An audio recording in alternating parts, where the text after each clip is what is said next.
جی آپ کا خوش آمدید کہتے ہیں۔ حمیرہ اصغر کے کیس میں ایک اہم پیش رفت ہوئی ہے، وہ یہ کہ اب پولیس نے واقعی اس کیس کو سیریس لیتے ہوئے حمیرہ اصغر کے فلیٹ کی جامع تلاشی لی تو انہیں یہ پتہ چلا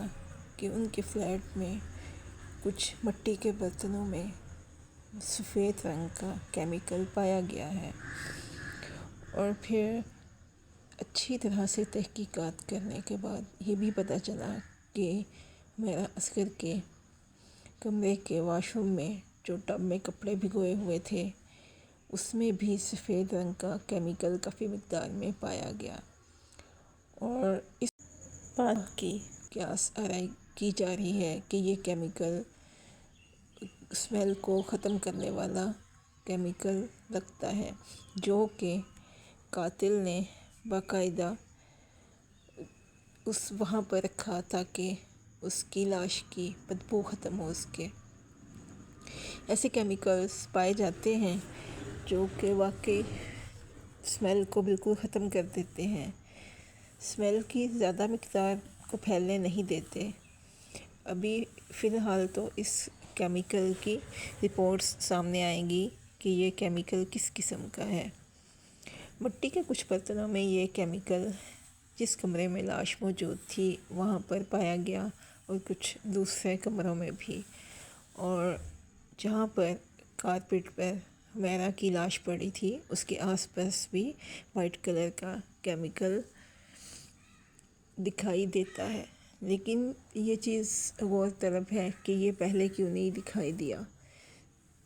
یہ ہے کہ پہلے ان کا اس سائڈ شاید دھیان نہیں گیا، کیونکہ کافی ڈسٹ بھی پڑی ہوئی تھی، کافی مہینوں سے فلیٹ بند تھا، لیکن اب ہر چیز کو جب کہ مد نظر رکھا جا رہا ہے کہ یہ باقاعدہ قتل ہے، اور اب اس کیس کو اسی طریقے سے انویسٹیگیٹ کیا جا رہا ہے، کیونکہ اب یہ یقین ہوتا جا رہا ہے کہ یہ باقاعدہ ایک قتل ہی ہے، کیونکہ ڈیڈ باڈی کی اسمیل تو بہت زیادہ دور تک پھیلتی ہے اور بہت تیز ہوتی ہے، اور یہ کس طرح سے پاسیبل ہے کہ ایک فلیٹ میں ایک ڈیڈ باڈی پڑی ہے اور کسی کو بھی مہینوں تک اس کی اسمیل نہیں گئی۔ تو اس کے لیے پھر یہی سوچا جا سکتا ہے کہ قاتل جو تھا بہت شاطر تھا، اور اس نے قتل کرنے کے بعد وہاں پر ایسا کیمیکل چھوڑا جو کہ جذب کرتا ہے اور پھیلنے سے روکتا ہے۔ اب اس کے بارے میں مختلف باتیں کہی جا رہی ہیں، کوئی کہہ رہا ہے کہ یہ مالک مکان کا کام ہے، اور کوئی کچھ کہہ رہا ہے، کوئی کچھ کہہ رہا ہے، لیکن جہاں تک یہ خیال کیا جا سکتا ہے کہ یہ کسی ایسے شخص کا کام ہے جو کہ حمیرہ کے پاس آتا جاتا تھا، اور اس کے بہت سے راز یقیناً حمیرہ کے پاس تھے، کیونکہ حمیرہ کا موبائل غائب ہوا۔ اس کا مطلب کہ اس کے موبائل میں اس کے بارے میں کوئی ڈیٹا تھا جو وہ ساتھ لے گیا، اسے اس نے یوز کیا اور پھر اس کو ڈیلیٹ بھی کیا، کیونکہ یہ پتہ چل رہا ہے کہ اس کی وفات کے بعد بھی موبائلز یوز ہوا ہے، اس کی ڈی پی غائب ہوئی ہے، اور اس قسم کی باتیں جو کہ سامنے آئی ہیں۔ تو اس سے پھر یہی اندازہ لگایا جا سکتا ہے کہ یقیناً وہ کوئی ایسا شخص تھا جس نے اسے مارنے کے بعد اس کا موبائل بھی لیا، اور باقاعدہ پلاننگ کے تحت اس کی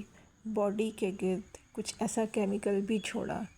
جس سے اسمیل نہ آئے اور وہ پکڑا نہ جائے۔ ایسا کرنا کچھ مشکل بھی نہیں ہے کہ اگر آپ کے پاس کوئی چابی ہے فلیٹ کی، یہ کہا جا رہا ہے کہ 2 چابیاں ہوں گی، ایک اس کے پاس ہوگی، یہ ضروری نہیں ہے۔ اگر کوئی شخص حمیرہ کے پاس آیا ہے، اس نے یہ سب کیا، اس نے اس کو قتل کیا، اس کے بعد چابی تو گھر کے اندر ہی ہوتی ہے، اس نے اس کی چابی کو یوز کیا اور اس کو اس طرح سے مارنے کے بعد، کیمیکل چھوڑنے کے بعد، کھڑکیاں دروازے کھولنے کے بعد وہاں سے چلا گیا۔ اس بات کا کچھ بھی نہیں کہا جا سکتا کہ ایسا ہونا کوئی امپاسبل نہیں ہے، یہ ایک پاسبل سی بات ہے۔ اس کی چیز کی طرف خاص طور سے دھیان دینا چاہیے کہ ایسا وہی شخص کر سکتا ہے جو کہ حمیرہ کے بہت زیادہ قریب تھا،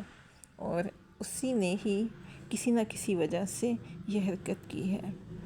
خیر، اصل تفتیش تو ابھی جاری ہے، پولیس اپنی تفتیش کر رہی ہے اور قاتل آخر پکڑا ہی جائے گا۔ کوئی کتنا بھی زیادہ شاطر ہو، چالاک ہو، لیکن خدا کا قانون اسے نہیں بخش سکتا، لازمی وہ پکڑا ہی جائے گا۔ کوئی نہ کوئی اس نے ایسا سراغ تو چھوڑا ہی ہوگا جس کی وجہ سے وہ پکڑا ہی جائے گا۔ بعض لوگ چوکیدار کو مورتے الزام ٹھہرا رہے ہیں، بعض ملازمہ کو اور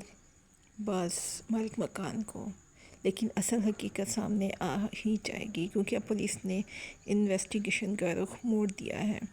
پہلے تو پوسٹ مارٹم کا انتظار تھا، اس کے بعد فورینسک رپورٹ کا۔ لاش پرانی ہونے کی وجہ سے ان کے مطابق تو یہ ایک نیچرل موت ہی لگ رہی تھی، لیکن کیونکہ لوگ اسے باقاعدہ ایک قتل کا رخ دے رہے ہیں تو اس وجہ سے پھر